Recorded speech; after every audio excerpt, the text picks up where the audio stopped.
hermanos, en esta mañana les saludo en nombre de nuestro Señor, con gozo de poder compartir este tiempo con ustedes. Es un privilegio, es un reto poder traerles la lección bíblica que corresponde esta semana, y realmente sentimos cómo es privilegiado de participar en este tremendo grupo de maestros que ha estado con ustedes en estos días, dando su clase de una manera excelente. Y sabemos que es el Señor quien está obrando en nuestras vidas para bendición de su pueblo, ya que su palabra es la que nos nutre, la que nos edifica, la que hace que nuestra vida crezca en conocimiento, en sabiduría y en conducta, que es lo más importante al final, el resultado que la palabra de Dios debe producir en nuestras vidas. Damos gracias a todo el equipo de tecnología que hace posible que podamos traer las clases, las lecciones a ustedes cada semana, en medio de esta situación que estamos viviendo, nueva, que trae a desafíos, a nuevos aprendizajes, a conocer cómo transmitir el mensaje de nueva forma. Esta es una de ellas. Casi ninguno de nosotros tiene experiencia en filmar, en preparar una clase para traerla a nivel online, pero gracias a Dios hemos podido ir superando estas barreras y conociendo y adentrándonos en ello para la bendición de nuestras vidas, también de las de ustedes. Queremos tener un momento de oración para que el Señor nos guíe en este tiempo, tanto a mí, a impartir la palabra, como a ustedes que la van a recibir y que van a escucharla y que van a estudiar el libro, para que Él nos guíe, su Espíritu Santo nos guíe en la meditación de hoy, su palabra quede fijada en nuestras mentes, pero también lo más importante es que toque nuestro corazón. Oremos un momento. Te agradecemos, Padre, tu cuidado, tus bendiciones en medio de este tiempo. Tú has sido fiel en tu promesa para con tu pueblo, Señor, y estamos sumamente agradecidos de que has protegido nuestras familias, has dado provisión en medio de este tiempo, y sabemos, Señor, que en todas las cosas tú estás en control y que nuestras vidas están en tus manos. Agradecidos estamos porque tus promesas son fieles y se cumplirán como fueron en el pasado, como es ahora, y se cumplirán también en el futuro y siempre. Gracias por esa esperanza que nos das en Cristo, de vida abundante y de vida eterna. Perdona, Señor, cualquier falta que en nosotros todavía esté presente. Límpiala, Señor, te rogamos, con tu sangre preciosa, tu presencia en nuestras vidas, y permite que podamos vivir para tu gloria, Señor, para honrar tu nombre y dar testimonio de lo que tú haces en medio de nosotros. Guíanos en esta mañana. En tu nombre, Jesús, Salvador y Señor. Amén. Bien, pues estamos tratando el libro de Nehemías. Ya llevamos 2 clases anteriores, impartidas por nuestro hermano Michael Valdés, y hoy vamos a entrar en los capítulos 5 y 6. Siempre me gusta, al acercarnos a la palabra, poder tener una panorámica de lo que estamos leyendo en el pasaje. Es lo más sabio y lo más recomendable, uno poder ubicar cómo Dios está hablando en ese momento y cómo está hablando ahora, pero en ese momento qué circunstancias había que hacía la palabra de Dios efectiva para aquellos tiempos y también para nosotros ahora. Por eso vamos a ver primeramente algunos detalles sobre el libro, su lugar e importancia, para ubicarnos un poquito en eso, en qué contexto histórico se está desarrollando la acción que narra este libro. Y finalmente, bueno, vamos a ver el texto que nos corresponde hoy, que sería el capítulo 5 y el capítulo 6. En relación al libro de Nehemías, es un libro importante porque si ustedes se fijan aquí, en la gráfica histórica, la vamos a ver un poquito más de detalle. Nehemías es lo último que está ocurriendo en la historia de Israel, en esta etapa. O sea, y con relación al canon bíblico, a la escritura que Dios está inspirando para expresar, para revelarse y expresar su voluntad para nosotros, prácticamente se está cerrando y terminando con Nehemías, las narraciones que tienen que ver con Nehemías. Luego de todo el trauma que ocurrió aquí en esta etapa anterior, aquí el reino del imperio asirio, el imperio babilónico, fueron los instrumentos de Dios. ¿Para qué? Para efectuar el juicio sobre la nación, primero sobre las tribus del norte con Asiria, que no la puse aquí por cuestiones de espacio, sobre las 10 tribus del norte que desaparecieron. Dios usó a Asiria como un instrumento, como una cuchilla afilada, lo dice la palabra, para raer a las 10 tribus del norte. ¿Por qué? Por la idolatría descarada y como es tan diversificada que estaban practicando, desafiando al Dios de los cielos, que se había revelado al pueblo de una manera especial. Después viene Babilonia y cumple el juicio sobre Judá y Benjamín, que eran los que quedaban, y viene el exilio. O sea, esos eventos fueron devastadores para nosotros. O sea, Israel prácticamente desaparece como una nación organizada, como a la que había llegado con Salomón, que era el esplendor, era un reino tan excelente que todos venían a verlo, y hay muchos detalles sobre eso, pero todo eso desaparece con la caída de Jerusalén, el imperio, la caída de Jerusalén, el exilio a Babilonia, y las esperanzas estaban prácticamente por el suelo. Ahí es donde dejamos la parte del exilio tan traumatizante. Sin embargo, es muy interesante y muy alentador ver cómo en medio de toda esa situación difícil, caótica, devastadora, desastrosa, de humillación para la nación, que pensaba que Dios, por ser Dios verdadero y ser ellos el pueblo escogido, que nunca le iba a pasar nada, hicieran lo que hicieran. Dios no funciona de esa manera. El pueblo tenía que ajustarse a las condiciones del pacto que Dios había hecho con ellos, y los privilegios, las bendiciones que venían de estar asociados al Rey de los cielos, reclamaban una conducta de acuerdo al carácter de Dios. Ellos fallaron totalmente, tomaron a la ligera a Dios, dieron paso a la idolatría, y Dios tuvo que traer el juicio severo, disciplinario sobre ellos. Pero en medio de esas circunstancias del exilio babilónico, fundamentalmente, Dios se dio a la tarea de inspirar a hombres fieles, hacer una reflexión teológica de los eventos esos terribles que habían experimentado. Y poco a poco se fue levantando un grupo, vamos a decir una clase o una categoría de pensadores, haciendo reflexión sobre las Escrituras y sobre los eventos estos que estamos hablando. Estas personas dedicadas al estudio de la palabra fueron los que luego se llamaron los escribas. Pasaron a ser los escribas, los copistas, los que contribuyeron a que las Escrituras se preservaran de alguna manera para las generaciones posteriores. Y entre esos escribas ya vimos que estaba el señor Esdras, el cual estudiamos ya en la clase anterior. Es en el exilio babilónico donde se hace una evaluación profunda y realista, o sea, de cómo había sido la cosa en realidad acerca de la historia de Israel y su relación con el pacto con Dios en los cielos. O sea, Dios verdadero, estamos hablando, era un pacto extremadamente privilegiado, tener acceso, ser depositarios de toda la atención, de toda la bendición del Dios de los cielos, el Dios creador de todas las cosas.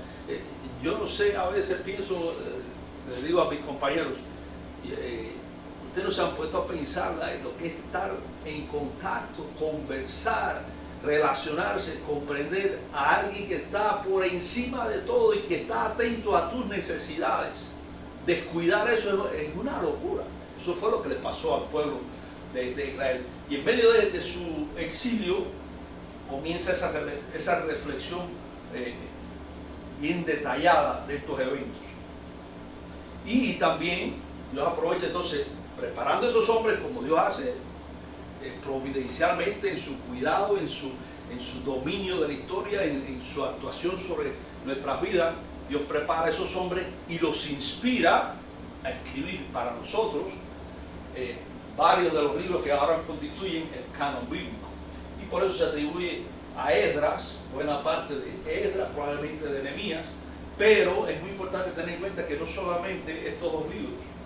De ese periodo salen Primera y Segunda de Crónicas, Esdras y Nehemías con una colección bastante, si no uniforme, podemos decir coherente en su contenido, que comienza a hacer un trazado de la historia de Israel desde el comienzo de la genealogía, desde Adán.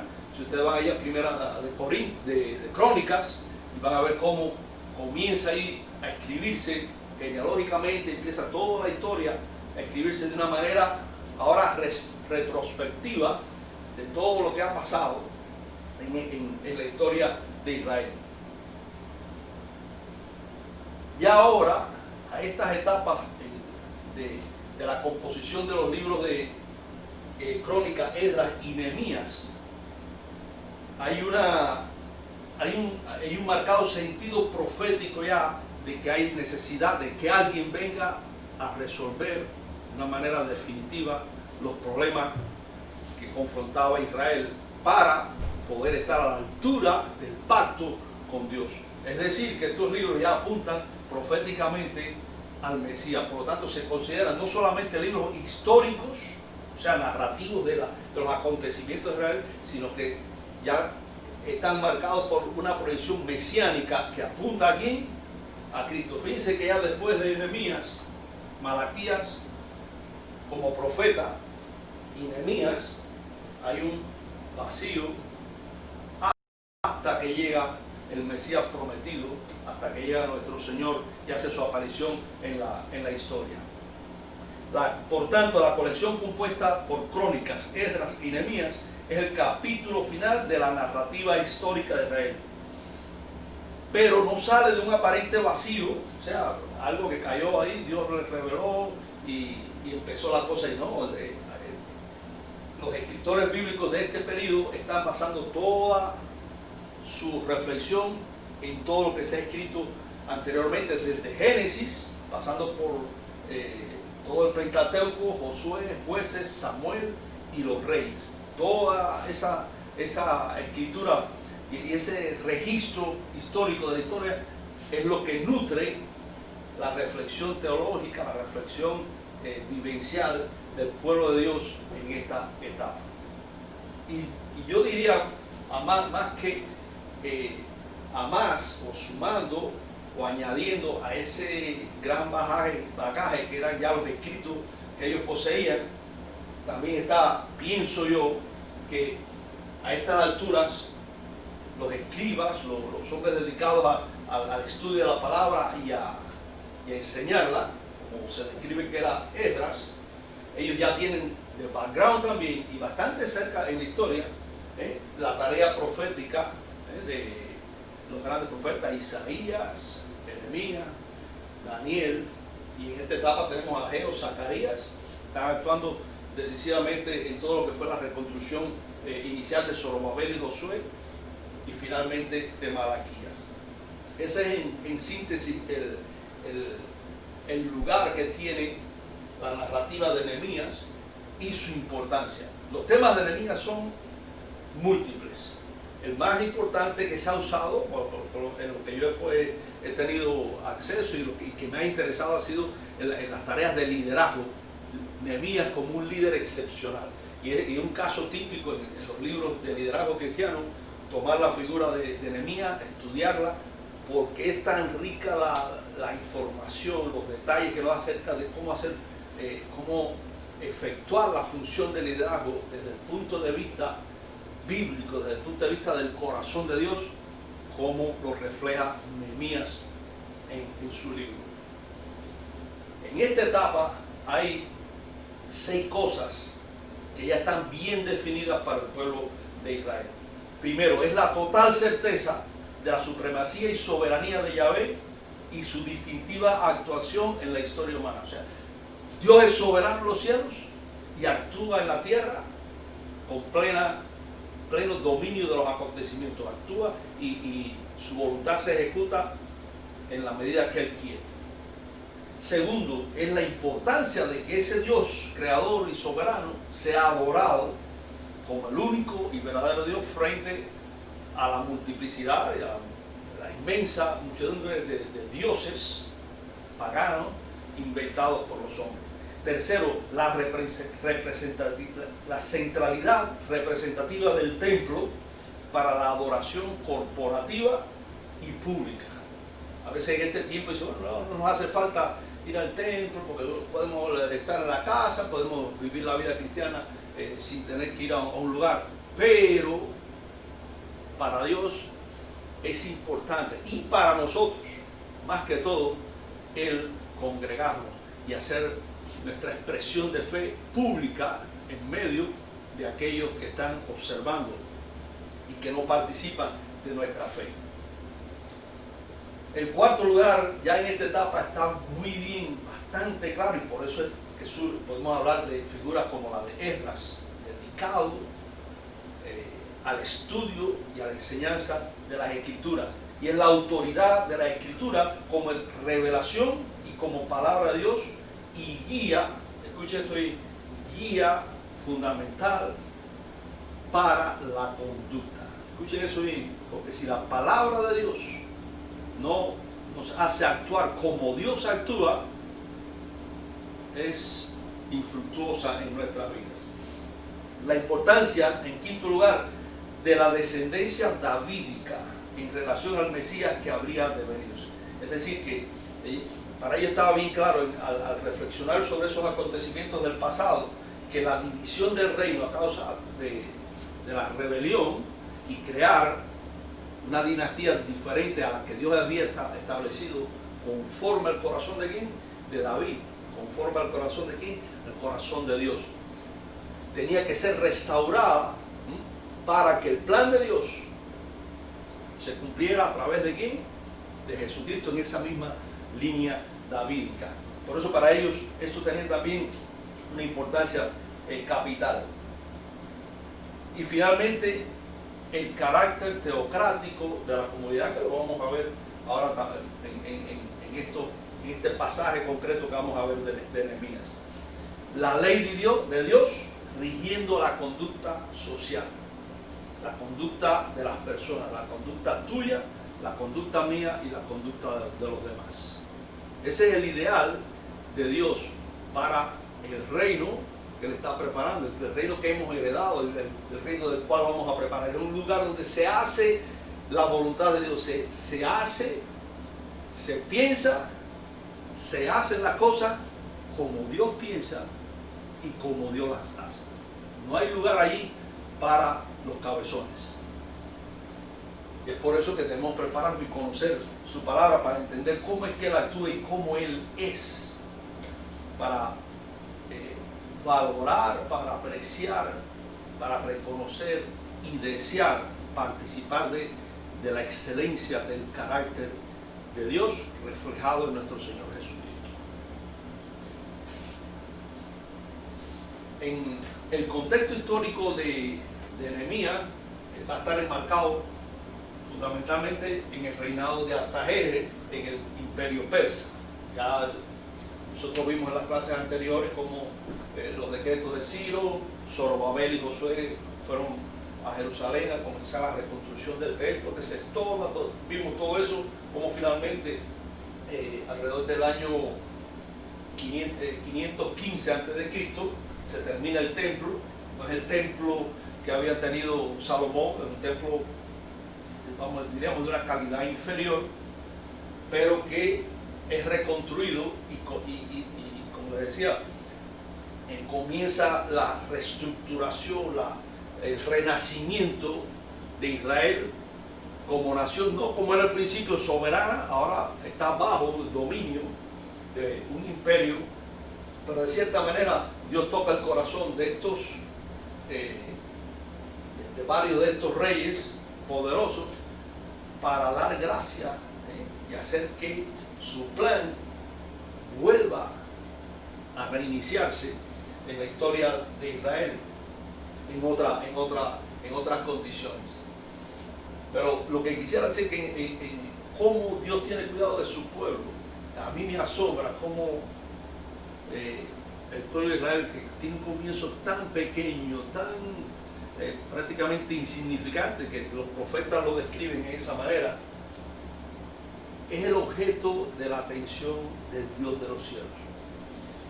Y esa nación tan pequeña está desarrollándose en medio de acontecimientos mundiales, como lo diríamos, como actualmente sería la lucha entre las potencias, como diríamos Estados Unidos, China, Rusia, todo ese movimiento político, militar, estratégico, económico, que todos los días nos trae acontecimientos nuevos, sutiles, toda esa vorágine de la vida humana está igualmente en aquel tiempo moviéndose alrededor de Israel. Un pueblo que está prácticamente desaparecido.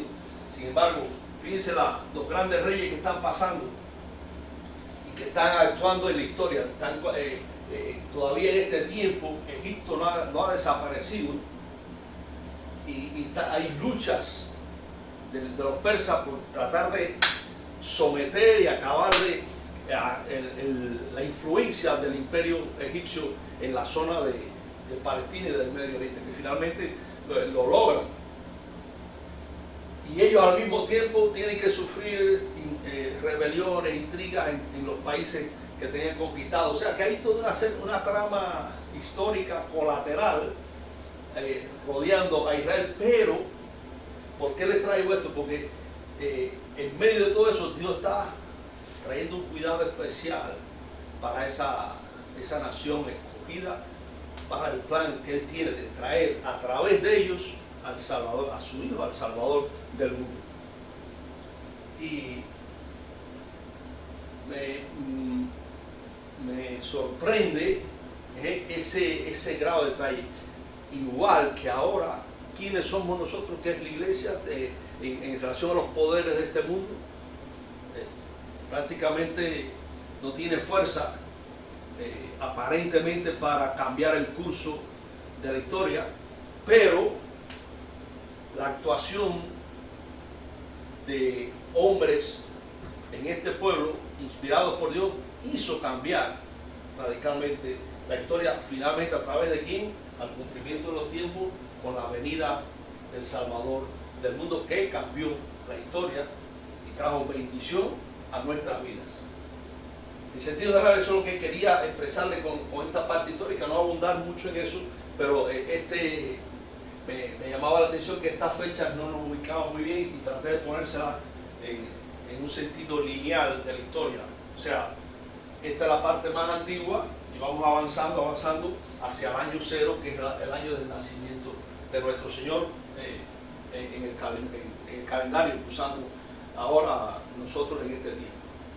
Vamos a entrar rápidamente entonces, después de esta pequeña introducción, al estudio del texto que nos toca hoy, que sería el capítulo 5 y el capítulo 6 de Nehemías. Haciendo un breve repaso de lo anterior, vimos que después de 13 años de la llegada de Esdras a Jerusalén, a los 13 años llega Nehemías con su corazón cargado por la tarea de reconstruir la ciudad, empezar por los muros y ver todo lo más que podía hacer por la ciudad de sus padres, como él le dijo al rey. Y en las noticias aquellas que impactan su corazón, lo entristecen, lo afectan de una manera tanto, lo deponen esa carga que yo entiendo, y es fácil de suponer que es Dios poniéndole la carga del llamado: tienes que ir a Jerusalén y hacer la tarea de reconstruir los muros y organizar el pueblo y comenzar a levantar la nación. Su actitud que hizo, ese dolor del corazón impactó al rey Artajerjes, el emperador de turno, con todo el poder. Sin embargo, Dios había puesto, igual que puso a José, igual que llevó a Moisés al lado de Faraón, llevó a José. Ahora resulta que está un judío, inmigrante, esclavizado, traído casi a la fuerza, es el copero del rey, y se ha ganado la confianza del rey a tal punto que el rey está preocupado por su estado de ánimo. Y entrando en esa conversación íntima, personal, pues el corazón del rey es tocado y Nehemías recibe todo el apoyo de él para ir a Jerusalén. Luego de 4 meses llegó allí, estaba haciendo un repaso, evaluó sobre el terreno la magnitud de lo que había que hacer, se reunió con los líderes, discutieron las tareas, aplicó la motivación para que ellos entendieran el llamado que tenían por delante de la tarea y se unieran y comenzaran con entusiasmo a incorporarse a la tarea de reconstruir la ciudad. El trabajo comenzó con una organización perfecta. Todo esto que estoy diciendo son aspectos que en el liderazgo hemos estudiado, que aprendemos de Nehemías como un líder excepcional. Cómo motivó a aquella ciudad que estaba prácticamente en ruinas, desmoralizada, y pudo él traer esperanza, motivación e entusiasmo para que la gente entendiera que Dios estaba detrás de todo eso. Vimos también que es el tema recurrente, lo vamos a ver después al final también, uno de los temas recurrentes del libro es la oposición a esta obra, a este trabajo, a este propósito de reconstruir la ciudad de Dios, la ciudad donde habitaba el Dios de los cielos. Todo el mundo en todos estos países tenía conocimiento de que allí el rey se adoraba al Dios de los cielos. Eso estaba bien claro para todos ellos. Y lo vimos en los decretos del Ciro el Grande, los decretos de Artajerjes. Había el concepto establecido de quién era el Dios que se adoraba en Jerusalén. Frente a toda la oposición, vimos también hasta el capítulo 4 que recurrentemente la herramienta, el recurso más importante que usó Nehemías para ejercer su ministerio fue la oración, su dependencia, su relación, su comunión con el Señor, y esto lógicamente a través de la oración. Ahora, en el capítulo 5 es como un paréntesis. Todavía no se ha terminado la reconstrucción de la muralla, se ha avanzado bastante, la oposición está creciendo, pero surge un problema que es el que vamos a ver ahora. Vamos a leerlo porque ustedes me pueden acompañar ahí en sus Biblias, en capítulo 5,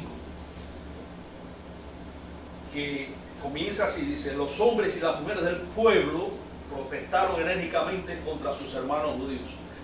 En un tiempo de protestas como esto, uno puede imaginar, no sé si habrá llegado a los niveles que estamos viendo nosotros últimamente, pero dice aquí que protestaron enérgicamente. O sea, una protesta fuerte la trajeron a Nehemías contra sus hermanos judíos. O sea, ya esto no era un problema de amenazas exteriores, de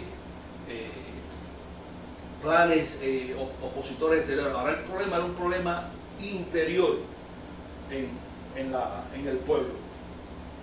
Y decían, si contamos a nuestros hijos y nuestras hijas ya somos muchos. O sea, ya la población estaba creciendo. Cuando hay mucha gente concentrada, comienzan los problemas, comienzan las dificultades. O sea, hay más situaciones que resolver. Por eso las ciudades son tan complejas. Necesitamos conseguir trigo para subsistir. O sea, el problema de la alimentación ya parece que era un problema crítico. Para conseguir trigo, para no morirnos de hambre, hemos hipotecado nuestros campos, viñedos y casas. Cuando dice hipotecado, quizás, o sea, algunos conocen bien este término, otros quizás no. Hipotecar es que usted empeña, o sea, usted pone su propiedad como colateral para pedir un préstamo. O sea, si no puede pagar el préstamo, eso que usted puso como colateral es lo que va a ser tomado como pago por la deuda que usted contrajo. Había otros que se quejaban: tuvimos que empeñar nuestros campos y viñedos para conseguir dinero prestado y así pagar el tributo al rey. Ya esto es una segunda cosa, ya no era solamente el asunto de la comida, aquellos que carecían ahora están hablando de los impuestos, de los cuales todos nos quejamos también. Aquí ya estaba el problema, había que pagar el impuesto al rey, ese no podía fallar, igual que aquí dicen que cualquier cosa puede fallar, menos fallarle al IRS. En aquel momento era igual con relación al rey. Pero ahora fíjense el detalle más importante: aunque nosotros y nuestros hermanos somos de la misma sangre, y nuestros hijos y los suyos son iguales, a nosotros nos ha tocado vender nuestros hijos e hijas como esclavos. Aquí la cosa estaba un poco más severa, o sea, ya no es un problema de cuestiones materiales, estás poniendo en el mercado vidas humanas. De hecho, hay hijas nuestras sirviendo como esclavas, o sea, en pago por las deudas, y no podemos rescatarlas, puesto que nuestros campos y viñedos están en poder de otros. Ahora el versículo 6 dice: cuando oí sus palabras de protesta, me enojé muchísimo. Bueno, o sea, aquí no lo ve, pero tenemos que imaginar, dice que se enojó muchísimo, o sea, estaba bien bravo, bien incómodo, bien molesto con esta queja. Dice el versículo 7: después de reflexionar, reprendí a los nobles y gobernantes y les dije: es inconcebible que sus propios hermanos les exijan el pago de intereses. ¿Qué hizo además? Dice: convoqué además una gran asamblea contra ellos y allí les recriminé. Hasta donde nos ha sido posible hemos rescatado a nuestros hermanos judíos que fueron vendidos a los paganos, y ahora son ustedes quienes venden a sus hermanos después de que nosotros los hemos rescatado. Todos se quedaron callados, pues no sabían qué responder. ¿Con qué autoridad estaba hablando Nehemías ahí? ¿Con qué poder autoritativo los confrontó, que dice que se quedaron callados? Nadie se pudo defender. Entonces añadió: lo que están haciendo ustedes es incorrecto. ¿No deberían mostrar la debida reverencia a nuestro Dios y evitar así el reproche de los paganos, nuestros enemigos? Mis hermanos y mis criados y hasta yo mismo he prestado dinero y trigo. Pero ahora, fíjense que son muchos matices sutiles de este hombre de Dios. Quitémosles esa carga de encima. Yo les ruego que les devuelvan los campos, los viñedos, olivares y casas, y también el 1% de la plata, del trigo, del vino y del aceite que ustedes les exigen. Versículo 12. Está bien, respondieron ellos. Haremos todo lo que nos has pedido. Se lo devolveremos todo sin exigirles nada. Entonces llamé a los sacerdotes y les hice jurar que cumplirían su promesa. Luego me sacudí el manto y afirmé: así sacuda Dios y arroje de su casa y de sus propiedades a todo el que no cumpla esta promesa. Así lo sacude Dios y lo deje sin nada. Muy fuerte la reprensión y el reclamo al pacto que estaban estableciendo. Toda la asamblea respondió: amén. Y alabaron al Señor, y el pueblo cumplió lo prometido. Qué tremendo pasaje. Hay una cantidad de enseñanzas increíbles que podemos sacar de ahí, pero bueno, aquí estamos frente a un problema serio con relación al pacto. Si vamos a Levítico capítulo 25, ahí podemos ver cuál es el problema que está pasando aquí. Levítico, si ustedes lo buscan en su Biblia, Levítico 25 del 35 al 39, dice: si alguno de tus compatriotas se empobrece y no tiene cómo sostenerse, ayúdale como lo harías con el extranjero o con el residente transitorio. Así podrá seguir viviendo entre ustedes. No le exigirás interés cuando le prestes dinero o víveres, sino que temerás a tu Dios. Fíjense eso, sino que temerás a tu Dios, tendrás respeto de Dios, tendrás en consideración de una manera seria a Dios que te está diciendo esto. Así tu compatriota podrá seguir viviendo entre ustedes. Yo estoy leyendo en la nueva versión internacional. Tampoco le prestarás dinero con intereses, ni le impondrás recargo a los víveres que le fíe, que le preste. Yo soy el Señor su Dios, que los saqué de Egipto para darles la tierra de Canaán y para ser su Dios. Si alguno de tus compatriotas se empobrece y se ve obligado a venderse a ti, no lo hagas trabajar como esclavo.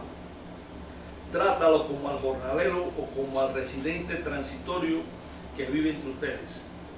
Trabajará para ti solo hasta el año del jubileo.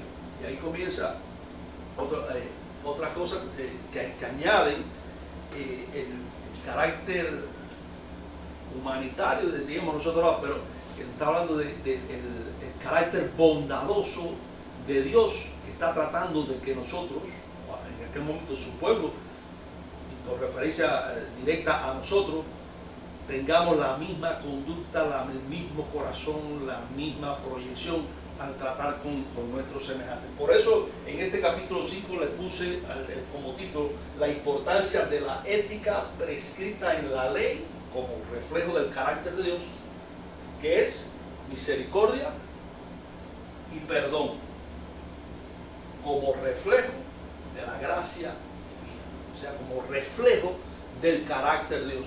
¿Qué nos dice la palabra que es Dios? Todo misericordioso. Su misericordia es para siempre.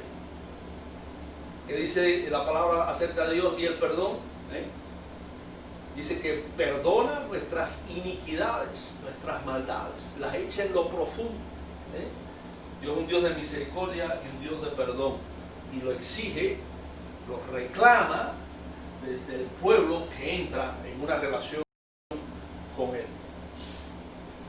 Por eso este problema que viene a presentarse a Nehemías, que parece que no se había tratado anteriormente, Esdras al parecer falló en los aspectos administrativos, porque no se dice nada de Esdras en cuanto a que él pudo organizar la ciudad.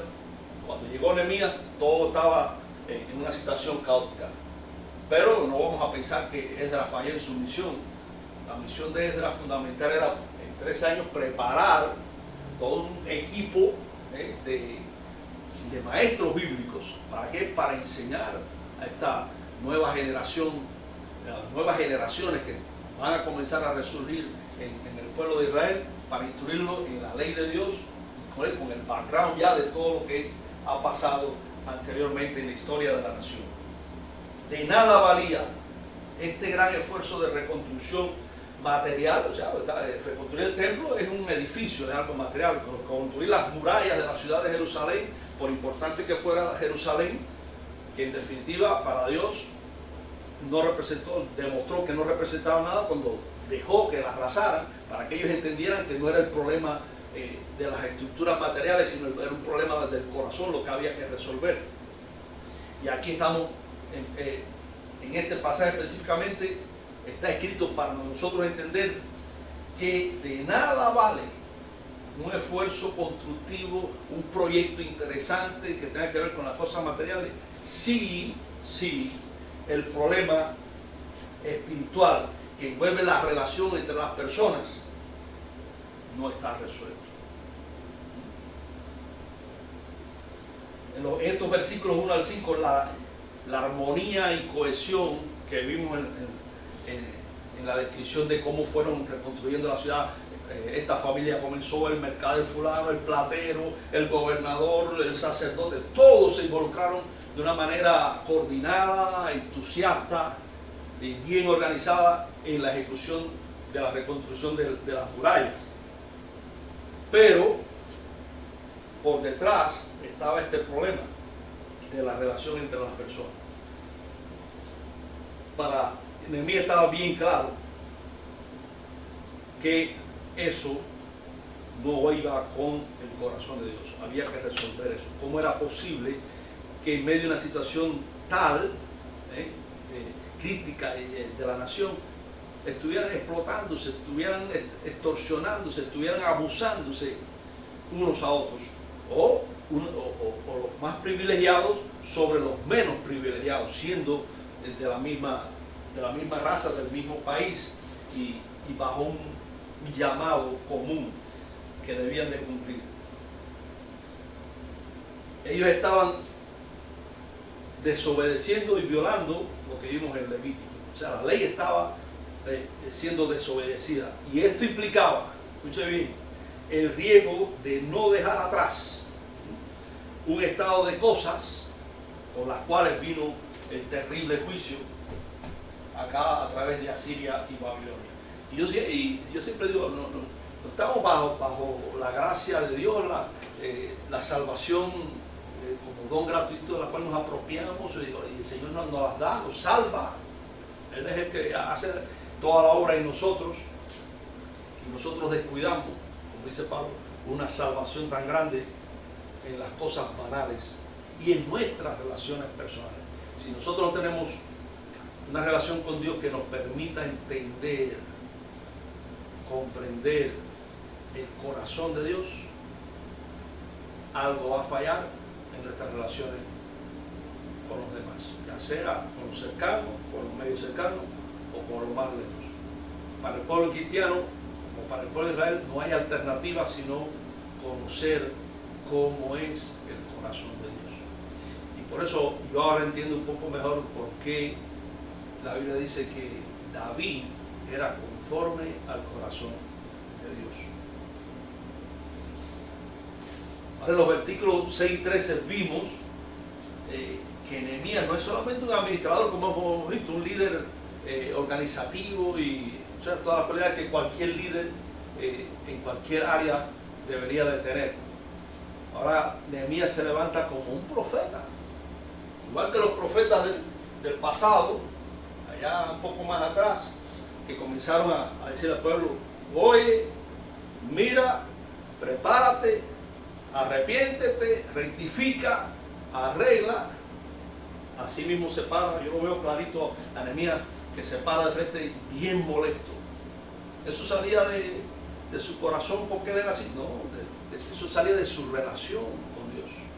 Un hombre que responde al llamado, lo asume con toda responsabilidad y viene y está clarísimo en lo que tiene que hacer y qué es lo que va contra el propósito de Dios. Y este asunto de la usura, el uso del interés abusivo en contra de lo que la ley estaba prescribiendo, laceró su corazón y se levantó, como le digo, como un profeta para confrontar el pecado, para confrontar la maldad, lo que estaba mal hecho. Y eso, tristemente, nos falta muchas veces a nosotros tener esa misma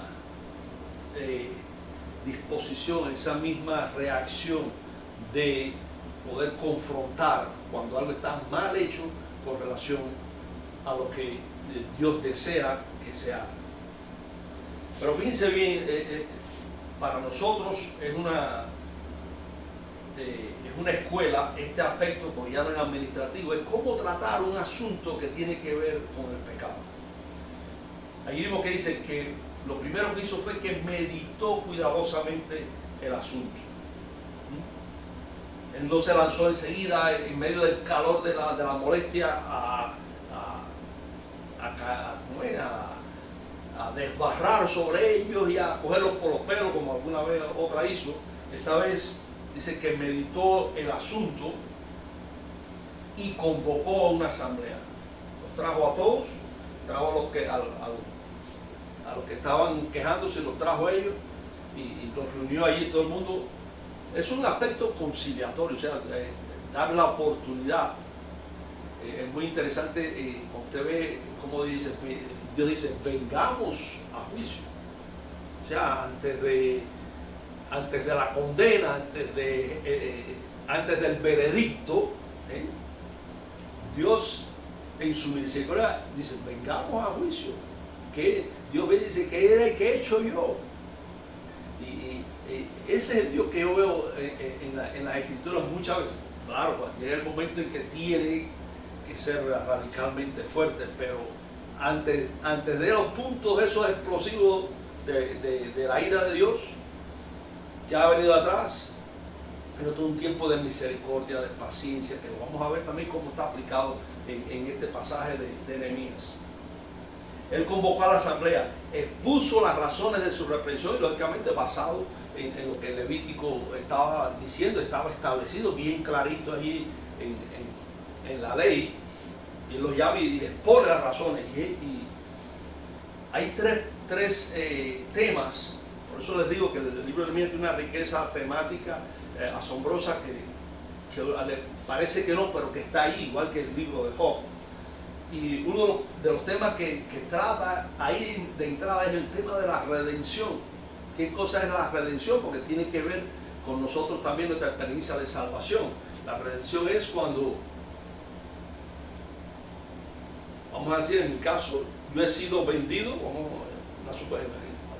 usando un ejemplo personal, usando mi persona, ¿no? Yo fui vendido como esclavo por X razón. No puedo liberarme de esa situación. Viene alguien y paga el rescate, o sea, paga lo que el que me tiene, el que me compró, acepta para que yo sea traído de vuelta al estado anterior de ser vendido. Eso es lo que quiere decir la redención, o sea, rescatar, o sea, recuperar algo que ha sido perdido de alguna manera. Y sobre todo cuando de una manera, vamos a decir, legal, o sea, una transacción en la cual la propiedad pasó de un lugar hacia otro. En segundo lugar, usa el argumento del testimonio, tan importante también que nos dice la palabra es en nuestra vida. El testimonio es lo que nosotros reflejamos, lo que nosotros decimos con nuestra boca y reflejamos con nuestra conducta acerca de Dios. Y Nehemías le dice, ¿qué van a decir toda esta gente alrededor de nosotros por la forma esta en que nos estamos tratando? Es que nosotros se dan cuenta que esto es una vergüenza, que nosotros mismos nos vendamos unos a otros y nos esclavicemos unos a otros. ¿En qué cabeza cabe eso? Es una locura. O sea, él estaba indignado totalmente. Yo no soy muy expresivo, muy rara vez exploto en una forma muy grandiosa, pero yo me imagino que por el carácter de mí estaba bien molesto y bien puntuante en cuanto a lo que estaba diciendo. Estaba diciendo, ¿qué estamos reflejando nosotros como pueblo de Dios frente a todas estas naciones? Y es lo que dice Pablo después acá a la iglesia. ¿Qué hacen ustedes fajándose ustedes en el mundo, yendo a litigios en el mundo? ¿Qué es eso? Frente a los paganos. Y en tercer lugar, usa otro concepto bíblico que es el concepto de restitución. La promesa de Dios es, Dios nos redime, nos compró con su sangre. Y que lo que hace, nos restituye a su propósito inicial, anterior, el cual tenía para nuestras vidas. Son tres argumentos que él usa, que puede uno ver ahí, usted lo puede ver claramente, que él usa al enfrentarse con aquella asamblea y con la situación mala, de maldad que estaba ocurriendo. Ahora, el otro aspecto importante es que él no se para como un juez como es, separado de esa situación y por encima de ella. No, él se hace partícipe de la situación. Dice, yo también he prestado dinero, mis hermanos y los siervos, todos estamos envueltos en esta situación que tenemos que rectificar. ¿Qué vamos a hacer? O sea, no se hizo parte del problema, no, alguien que está ajeno al problema y va a actuar sobre él. Y eso es muy importante en nuestras vidas. También al tratar con la gente, que dice, no hay justo ni aún uno. O sea, cuando estamos tratando un problema que merece reprensión, siempre tenemos que acordarnos de quiénes somos nosotros también, según la palabra. Y aquí la actitud de Nehemías nos lo está diciendo. Él se hace parte del grupo y hace un llamado a unirse, ser él parte, de unificar a todos. Somos parte de este problema, vamos a resolverlo de una manera definitiva. ¿Y eso qué hizo? Tocó los corazones de aquella gente, motivó una decisión, motivó un compromiso y motivó la acción de realmente quitar la carga de sus hermanos y restituir para que la nación floreciera. Que ese sea también nuestro sentir cuando tratamos asuntos con problemas entre nosotros como hermanos. Luego el versículo 14 y 15 de este capítulo, yo no me voy a detener mucho en esta parte, pero en estos versículos Nehemías presenta sus testimonios de integridad. Hace como no una justificación, sino que hace una presentación de sus credenciales. Y yo creo que está puesto ahí en el libro de Nehemías, este pasaje, para que nosotros entendamos por qué la gente del pueblo tuvo la confidencia de ir con Nehemías con su problema, y cómo la gente que causaba el problema pudo aceptar su palabra de reproche y rectificaron la situación. Debemos ser, yo se los voy a dejar de tarea, los versículos del 14 al 19, donde él dice que cómo desinteresadamente él vino a prestar su servicio a la nación. ¿Por qué? Para cumplir el propósito de Dios. Y recuerden ese pasaje que dice, todo lo que hagáis, no lo hagáis para quién, para los hombres, sino hacerlo para quién, para Dios. Esa es la actitud que ya aquí estamos viendo en Nehemías. Les dejo de tarea Nehemías, su testimonio de integridad y servicio desinteresado. No solamente de tarea para que lo lean, sino para que lo mediten y para que sea de bendición en su vida en esta semana que viene. Vamos a entrar entonces rápidamente al capítulo 6, porque el tiempo pasa. Este capítulo 6, la reflexión de hoy, el estudio, le puse firmeza frente a la oposición. El tema recurrente del libro de Nehemías, ya viene desde él, es frente al trabajo que está Dios impulsando, una oposición que yo le llamo persistente. Una oposición a lo que se hace conforme al propósito de Dios. Y entonces hay un principio que sacamos rápidamente ahí, y es que a todo lo que Dios hace hay una oposición persistente. ¿Por qué Dios lo permite así? Hasta que Él en su gracia y misericordia lo determine. ¿Y para qué? Para mostrar las riquezas de su gracia. Hay varias cosas que podemos aprender de la narración que nos ofrece. Vamos a leer estos versos rápidamente. Esta nueva oposición.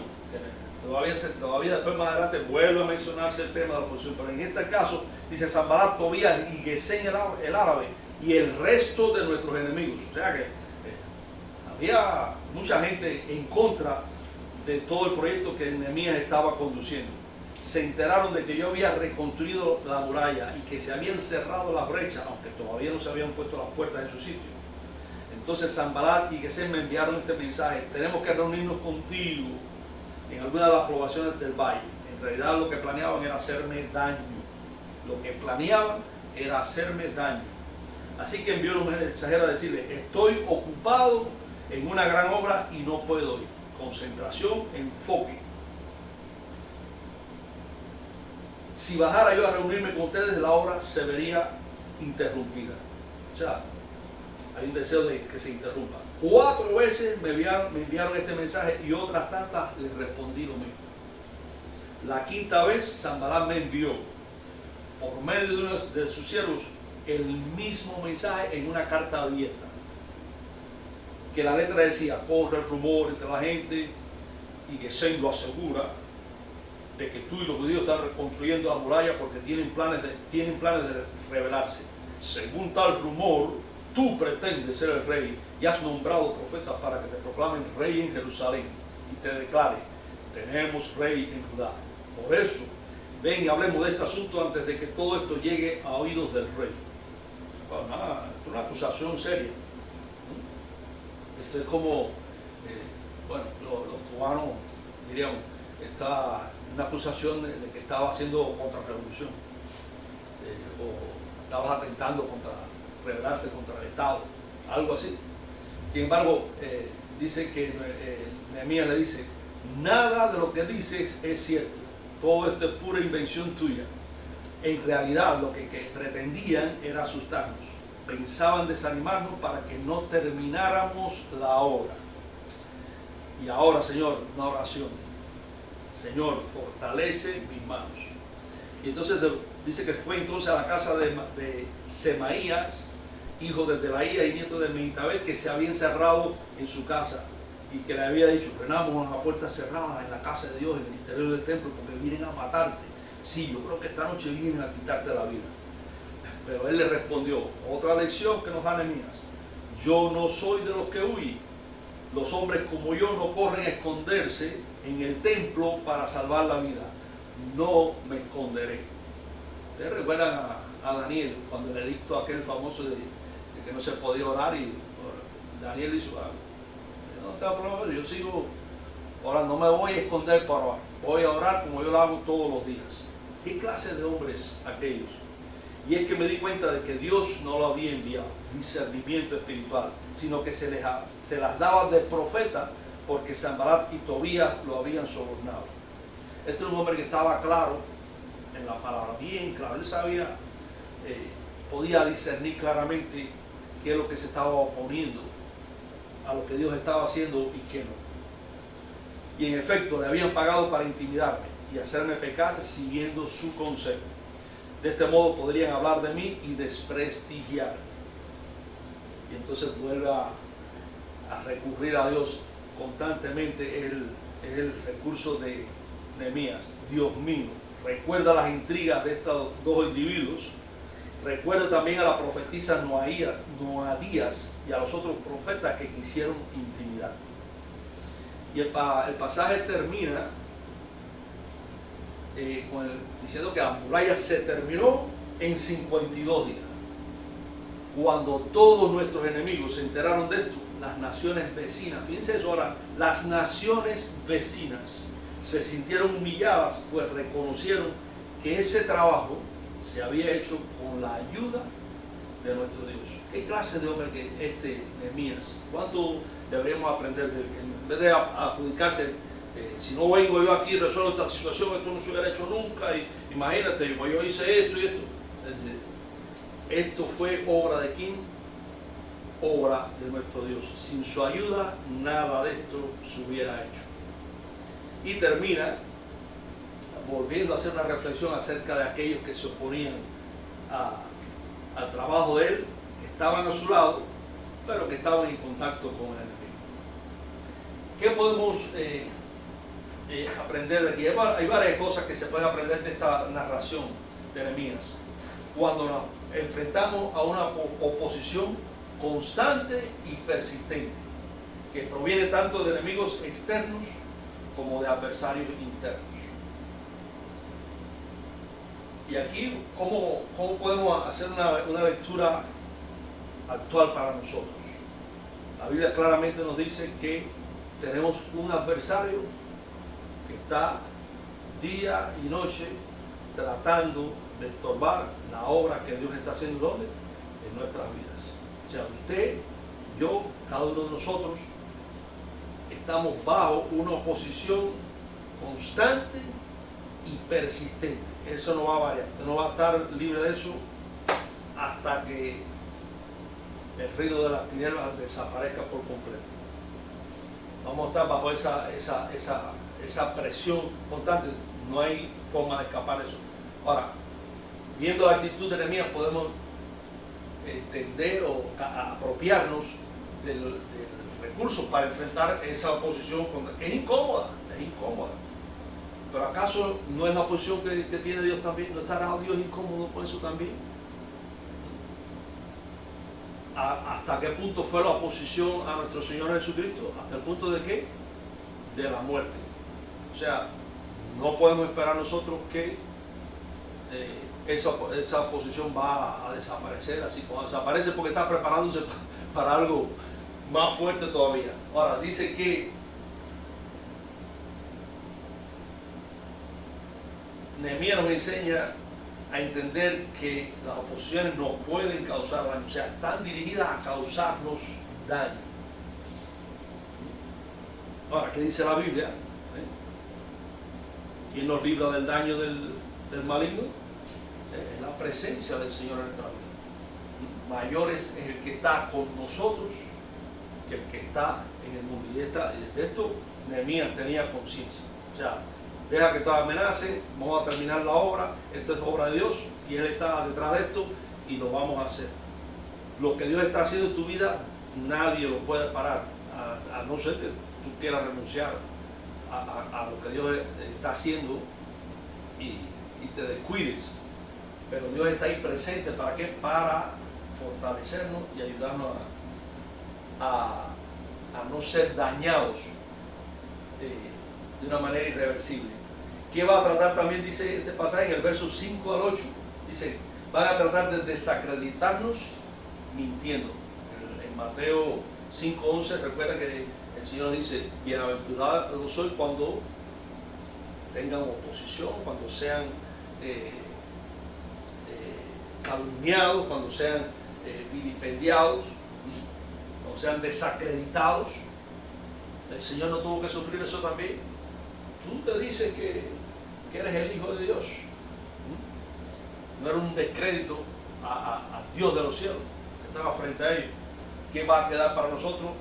Tenemos que enfrentar lo mismo. El enemigo va a tratar de desacreditarnos mintiendo. Lo importante es eso, que cuando viene el descrédito, la gente está mintiendo. Y esas son las credenciales que presentó Nehemías en el capítulo 6, al final del capítulo 5. En el versículo 9a es muy interesante también, que dice, en realidad lo que pretendían era asustarnos. O sea, cuando el enemigo ve que hay convicción y que es difícil entrar de frente, ¿qué trata entonces de hacer? Trata de asustarnos, lanzarnos cosas que nos asusten, nos desconcierten, nos saquen de paso y nos hagan tomar decisiones o actitudes equivocadas. Tenemos que identificar eso también. Van a pretender asustarnos. Y después dice también, pensaban desanimarnos para que no terminásemos la obra. Este es otro punto importante que debemos reconocer. La oposición, el maligno, en sus múltiples formas, va a tratar de desanimarnos en cuanto a perseverar, mantenernos en el camino, mantener nuestra comunión con el Señor, mantener nuestro interés en conocer su voluntad, en conocer su palabra. Muchas formas va a usar para tratar de desanimarnos en el camino de la vida cristiana. Los versículos 10 al 11 se refieren también entonces a que va a presionar para que abandonemos y huyamos. ¿Cuántas veces usted no se ha sentido con deseo de abandonar una tarea y huir, desaparecer? Es muy común ya a la edad mía que empezamos a hablar de retiro y cuándo nos va a retirar, y tengo compañeros de trabajo que cuentan los días, las horas, cuánto le va a faltar para terminar y huir, salir, no hacer más lo que están haciendo. No están disfrutando lo que están haciendo. Y es una de las cosas que pretende el diablo, que nosotros nos desanimemos, nos frustremos, para que abandonemos y huyamos de gozarnos de la vida cristiana y de los resultados de vivir la vida cristiana, de los resultados de servir al Señor y hacer su obra. El versículo 9c también tenía otro detallito más importante que todos. Ahí anteriormente Nehemías está hablando de todo lo que se hace para estorbar lo que Dios está haciendo a través de nosotros y a través de nosotros. Y entonces aquí en este versículo el 9 final dice: y ahora, Señor, fortalece mis manos. ¿Cómo se vence entonces toda esa oposición persistente, constante, diversificada, multilateral, todo el despliegue que hace Satanás para estorbar la obra de Dios y estorbarnos a nosotros en la vida cristiana? ¿Cómo se vence? Fortaleciendo nuestra comunión con el Señor. En todo momento vemos que Nehemías está acudiendo al Señor. Ahora, Señor, necesito que me fortalezca cuando me abruma ya esta oposición, esta presión tan grande. Fortaléceme tú, ayúdame a terminar la obra que has puesto en mis manos. Se vence con perseverancia y con dedicación. Brevemente en este tiempo, esto es lo que podemos sacar así rápidamente. Hay mucho más que usted puede sacar, y yo también, al leer detenidamente el libro de Nehemías. Es sorprendente la cantidad de temas que toca y que pueden ayudarnos a nosotros a saber, y por eso está cerrando el canon. Es parte del canon bíblico de las escrituras que nosotros podemos disfrutar hoy. Aunque esta riqueza de temas es muy amplia, hay dos aplicaciones básicas que podemos sacar en esta mañana. ¿Cuáles serían? La primera: el gran mandamiento tiene que ver con esto, misericordia y perdón como reflejo de la gracia. ¿Cuál es el gran mandamiento que surge de la situación esta interna con las relaciones comerciales, vamos a decir, de usura, de intereses y de préstamos? Es el gran mandamiento el que aflora como principio fundamental de vida. En medio de la enérgica y entusiasta actividad desplegada para construir los muros, si está carente de ese mandamiento, está vacío. ¿Cuál es este mandamiento? El Señor lo dijo: amarás al Señor tu Dios con todo tu corazón, con toda tu alma y con toda tu mente. Este es el primero y grande mandamiento. Y el segundo es semejante. No es el segundo, es semejante, está al mismo nivel, es muy parecido, es casi igual, se parecen mucho, son semejantes. Amarás a tu prójimo como a ti mismo. De estos dos mandamientos depende toda la ley y los profetas. ¿Qué quiere decir eso? Que toda la teología, todo el conocimiento acerca de Dios que podamos tener, toda la práctica de ese conocimiento en nuestra vida, tiene que estar filtrada, tiene que estar, si no está filtrada por ahí, es metal que resuena por el principio del amor, donde la individualidad de cada uno se proyecta consistentemente hacia el bienestar de los demás. ¿No es eso lo que hace Dios con nosotros? ¿No está Dios interesado en el bienestar tuyo? ¿De dónde proviene el sufrimiento? ¿De Dios o de nuestras maldades? ¿Qué es lo que estaba produciendo sufrimiento en el pueblo en medio de esta situación de entusiasmo, de logros y eso? Era la falta de amor que había entre ellos. Si el amor no permea nuestras vidas, jamás podemos reflejar a Dios en nuestra vida como testimonio de los demás. No hay otra forma. Por eso dice Pablo que lo que va a perseverar, que nunca deja de ser, ¿qué cosa es? El amor, porque Dios es amor. Y en segundo lugar, la otra aplicación que tiene que ver con el título también, tiene que ver con la oposición. Dice: la oposición al proyecto de Dios y a sus principios de vida. O sea, cuando lo que Dios ha dicho, lo que Dios establece, que refleja su carácter, su forma de ser, lo que Él es, cuando se opone a todo lo que Él ha provisto, todo lo que ha dicho, todo lo que ha revelado. Eso va a producir división. Fue lo primero que hubo en el Edén. El hombre se separó de Dios. Va a producir sufrimiento y va a producir desgracia. Va a producir el mal. Dios no es ajeno a esa situación. O sea, Dios no está, es un problema de ustedes. Al contrario, como Nehemías se hizo parte del problema, lo conoce de primera mano. Sin embargo, como dice la palabra, en su benignidad, su paciencia, su longanimidad y fidelidad, persevera frente a nuestra obstinada oposición, esta rebeldía. No quiero eso, Señor, no somos así. Le hablamos a las personas, pero mira, lo mejor para tu vida es tener un encuentro personal con Dios. Dios proveyó a su Hijo, envió a su Hijo para salvarnos, para salvarte, para hacer tu vida mejor. La gente a veces se rechaza delicadamente, a veces lo hacen un poco más molestos, pero sin embargo Dios está ahí perseverando, trabajando en su plan de salvación para la raza humana, a fin de que, ¿cuál es el propósito de Dios final? Dice que Dios va a reunir todas las cosas en quién, en Cristo. Y como esa es su tarea, ese es su plan, esa es su meta, Dios no claudica a pesar de la oposición. ¿Por qué? Porque Él sabe que al final la victoria está segura. Y esa fue la victoria que pudo disfrutar Nehemías al perseverar frente a una oposición constante y sutil en unos casos y otras veces bien presionante.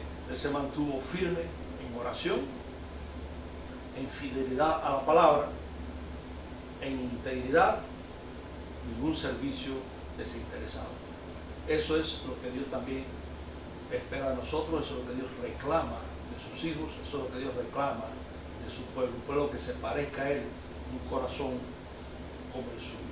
Y en esta mañana, este pasaje que hemos leído, breve, 2 capítulos solamente de Nehemías, le sirva de inspiración, me ha servido a mí, siempre trae nuevos retos y nuevos desafíos para nuestra vida, de movernos en la dirección que Dios quiere. Esto sea también para cada uno de ustedes, mi querido hermano, como lo ha sido para mí. Ha sido un placer poder compartir este tiempo con ustedes y espero que podamos estar a la altura de los profesorazos que estuvieron aquí, que todos han sido admirables y he disfrutado sus clases. Y gracias al Señor que nos ha permitido ser parte de este ministerio. Oren por nosotros, oren por todo el equipo de liderazgo de la iglesia en este tiempo, en el cual hay tantos retos y que hay situaciones nuevas que hay que resolver. Oren ustedes para que la palabra del Señor corra para bendición de nuestras vidas, también corra para impactar al mundo que nos rodea y que está tan necesitados. Despidámonos una vez más en oración este tiempo y confío que el Señor estará con ustedes, guardándoles, protegiéndoles, guiándoles y nutriendo su vida con su palabra. Oremos.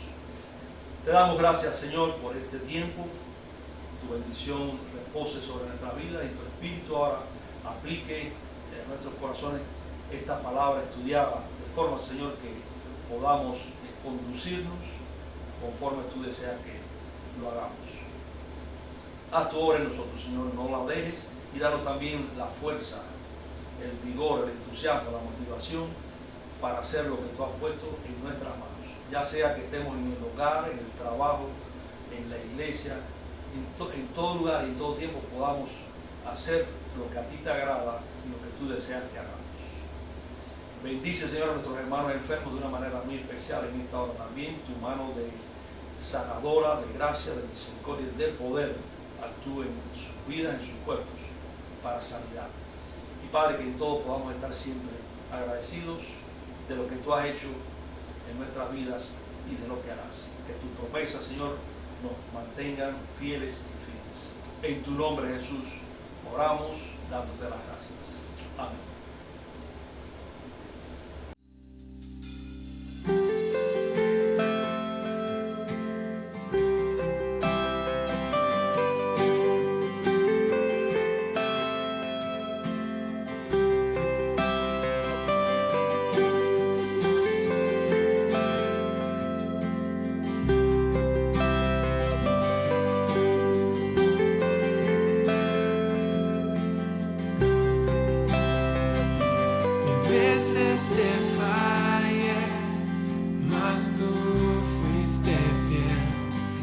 gracia me levanto, me basta tu amor, Dios eterno, tu luz por siempre brilla.